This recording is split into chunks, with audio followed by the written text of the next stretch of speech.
Hello बच्चों, कैसे हैं आप सब। आई होप आप बहुत अच्छे से होंगे।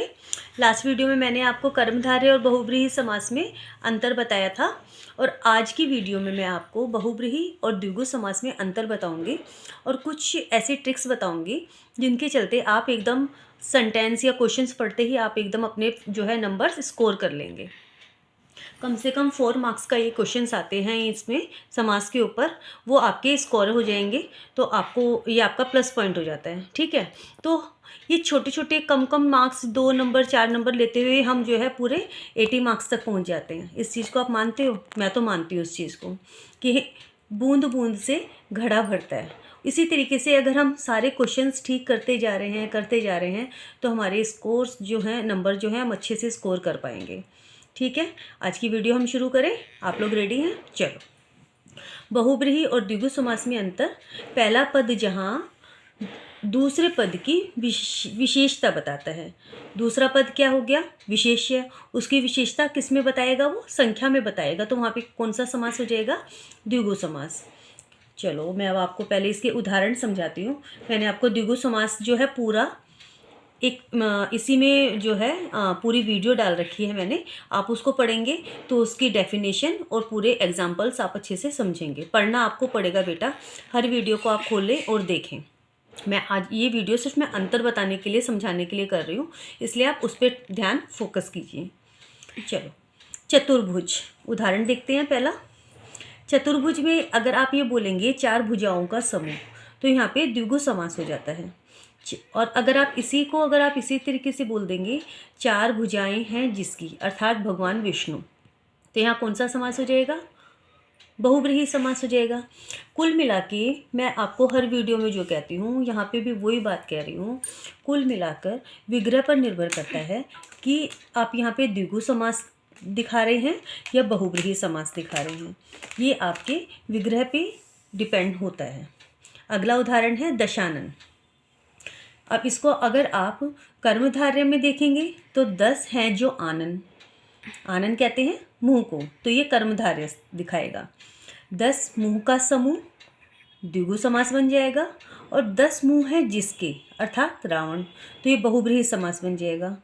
तो आपने देखा शब्द आपके पास एक ही आया है, दशानन, लेकिन अगर आपने इसको विग्रह करना सीख लिया कि हाँ आप इसको किस तरीके से विग्रह करके दिखा रहे हैं, तो आपको पता चल जाएगा कि आपने कर्मधारय करके प्रस्तुत किया कि द्विगु करके प्रस्तुत किया कि बहुब्रीहि करके प्रस्तुत किया। अगला देखते हैं षडानन। षडानन मतलब 6 है जो आनन, आनन कहते हैं मुंह को, तो यहाँ पे कौन सा समास हो गया? कर्मधारय समास। 6 मुंह का समूह द्विगु समास। 6 मुंह है जिसके, अर्थात कार्तिकेय जी, तो ये बहुब्रीहि समास हो गया। पंचानन 5 है जो आनन, इस तरीके से करेंगे तो कर्मधारय समास बनता है। 5 मुंह का समूह बोलेंगे तो द्विगु समास बोला आपने, और 5 मुंह है जिसके, तो अर्थात भगवान शिव, पंचानन, तो बहुब्रीहि समास हो गया। फिर चतुर्भुज, 4 हैं जो भुजाएं, कर्मधारय समास। 4 भुजाओं का समूह द्विगु समास। 4 भुजाएं हैं जिसकी, अर्थात बहुब्रीहि समास। 4 भुजाएं किसकी हैं? भगवान विष्णु की हैं, तो इसको हमने बहुब्रीहि समास में इस तरीके से दिखाया। त्रिनेत्र, 3 है जो नेत्र, कर्मधारय। 3 नेत्रों का समूह द्विगु समास। 3 नेत्र हैं जिसके, अर्थात भगवान शिव, तो बहुब्रीहि समास। उपयुक्त उदाहरणों से सिद्ध होता है कि समस्त पद के विग्रह से ही निर्धारित होता है कि वह किस समास के अंतर्गत है। इसका मीनिंग क्या होता है? इसका मीनिंग होता है कि आप इसको किस तरीके से डिफ़ाइन कर रहे हैं, ये आपके ऊपर है। आप इसका विग्रह किस तरह से कर रहे हैं, क्योंकि जो एग्जामिनर होगा वो आपसे 2 तरह से क्वेश्चन पूछेगा। पहला तो आपको कोई भी शब्द दे देगा और आपको बोलेगा चतुर्भुज, इसका विग्रह करो और समास का नाम लिखो।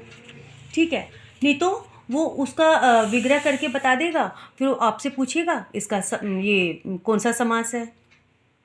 या फिर आप उसका जैसे है वो इस तरीके से भी पूछ सकता है, 5 है जो आनंद, इसको आप उसको डिफाइन करेंगे कि इसका पंचानन है और कर्मधारय समास बनता है।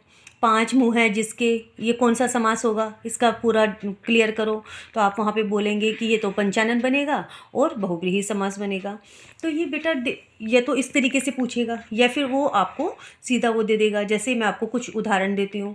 पथभ्रष्ट हो गया, पथ भ्रष्ट मतलब पथ से भ्रष्ट, तो यहाँ पे जो आपको समास आपको बताना है। फिर चतुर्भुज, 4 हैं भुजाएं जिसकी, बहुव्रीहि समास हो गया। या अगर आप बोलोगे 4 भुजाओं का समूह, तो वहाँ पे आपका कौन सा, द्विगु समास हो गया। तो ये आपके ऊपर डिफाइन वो करता है कि आप उसको किस तरीके से आप प्रस्तुत करते हैं। इन तीनों में से अगर आप अलग अलग तरीके से, अगर आप चाहे कर्मधारय में भी करेंगे या द्विगु में भी करेंगे या बहुव्रीहि में भी करेंगे, एग्जामिनर आपका कहीं भी नंबर नहीं काट सकता। लेकिन आपको विग्रह करना सही तरीके से आना चाहिए और समास का नाम बताना आपको अच्छे से आना चाहिए। इसमें गलती मत करना, कंफ्यूज मत होना, अच्छे से पढ़ के जाना और अपने एग्ज़ाम्स में अच्छे से हर चीज़ को क्लियर करके फिर अपने एग्ज़ाम को पूरा करना। ये 4-4 नंबर बहुत स्कोरिंग होते हैं बेटा, इनको गलत करके खोना नहीं है, ठीक है। कुछ भी प्रॉब्लम हो अगली वीडियो में मैं आपको क्लियर कर दूँगी। आप मुझे कमेंट करके पूछिए, मैम मुझे को ये दिक्कत है या मुझे आपका ये पॉइंट समझ में नहीं आया, तो मैं उसको आपको अच्छे से क्लियर करूँगी, ठीक है बेटा। आज के लिए इतना ही, अगली वीडियो में फिर से मिलते हैं। अभी एक समास और रहता है तत्पुरुष समास, वो मैं अगली वीडियो में क्लियर करूँगी। आज के लिए इतना ही बेटा, ओके बाय बाय।